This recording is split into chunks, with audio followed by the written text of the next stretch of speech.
कौन गीत मास्टर जी संकेत कैलन अब बबलू भैया का फरमाइश बा का कहे मास्टर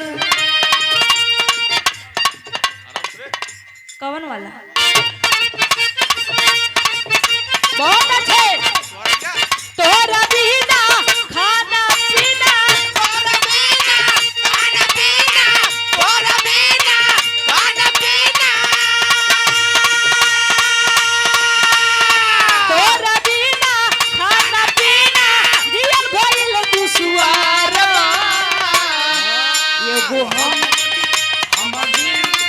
हमर जान तीनों तोरो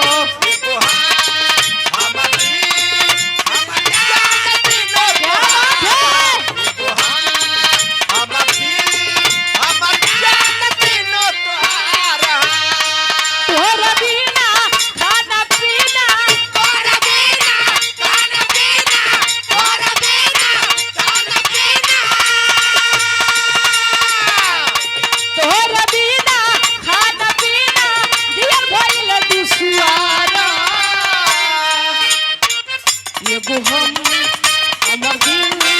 हमर जान तीनों तोरो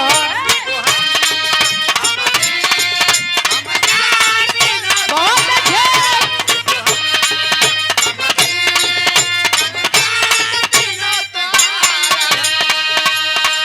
हम बानी सतर बलमवा 23 साल के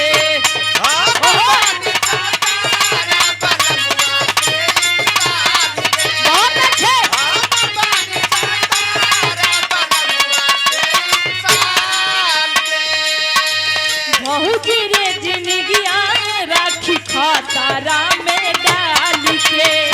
बहुत रे जिंदगी हारा के खतारा में बहुत अच्छे बहुत रे जिंदगी हारा के खतारा में डाल के केतनो होई नीमन दस कहिबे नुकरी केतनो होई नीमन दस कहिबे नुकरी ये तना फराक मरिया में कमरिया तो दुखइबे ये हो ये तना फराक मरिया में कमरिया तो दुखइबे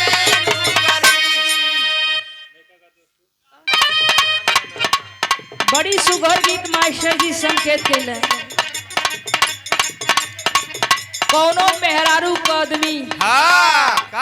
ट्रक का ड्राइवर मिल गया अच्छा रोड राजा हाँ रोड राजा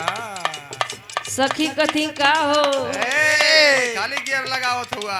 कैसन तोहार पति दिन पर दिन दुबरात हुआ लगा था कि उनका नमूनिया हो गई है बहुत अच्छे